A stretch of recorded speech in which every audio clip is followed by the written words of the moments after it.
आपने पैसों की ठगी के बारे में सुना होगा, आपने साइबर ठगी के बारे में सुना होगा, आपने प्रॉपर्टी की ठगी के बारे में भी सुना होगा, या फिर आपके आसपास किसी के साथ हुआ होगा। लेकिन आज मैं आपको सियासत में ठगी के बारे में बताने जा रहा हूं, जिसने पूरा सियासी गेम ही पलट दिया है, यानी खेला कर दिया है। कहते हैं कि चुनाव होगा तो सियासत भी होगी, आम बात है, लेकिन यह चुनाव ऐसा है कि सियासत विरोधियों के खिलाफ भी हो रही है और अपनों के खिलाफ भी हो रही है, और खुलकर दांव खेले जा रहे हैं, जिसका सीधा नतीजा यह है कि यूपी के बाय इलेक्शन से कांग्रेस पहले ही आउट हो गई है। अब यह खेल कैसे पलटा, इसका पूरा विश्लेषण मैं आज आपके समक्ष रखूंगा। लेकिन बड़ा खेल महाराष्ट्र की सियासत में चल रहा है। कई दौर की बैठकों के बाद भी 26 सीटों को लेकर विपक्षी गठबंधन में, यानी उद्धव ठाकरे, कांग्रेस और शरद राव गुट में अभी भी टकराव जारी है। और उद्धव गुट के नेता संजय राउत तो खुलकर कह रहे हैं कि अभी खेल रुका नहीं है, मैच खत्म नहीं हुआ है। लेकिन इसी बीच बीजेपी ने गांधी परिवार पर बड़ा आरोप लगा दिया है।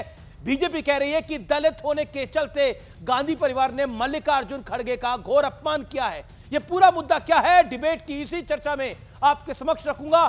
तो आज इन तमाम मुद्दों पर देश की सबसे बड़ी पॉलिटिकल बहस, सियासत में कौन सगा, किसने ठगा।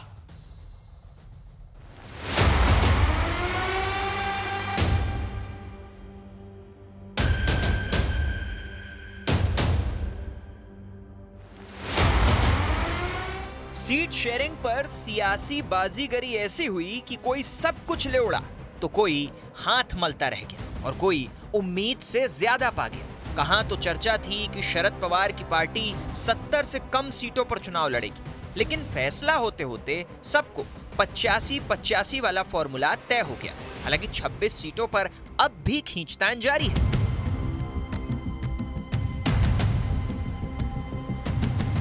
महायुति खेमे में 182 सीटों पर उम्मीदवारों का ऐलान तो पहले ही हो चुका था और आज दिल्ली दरबार में बची हुई सीटों पर बड़ी बैठक हुई।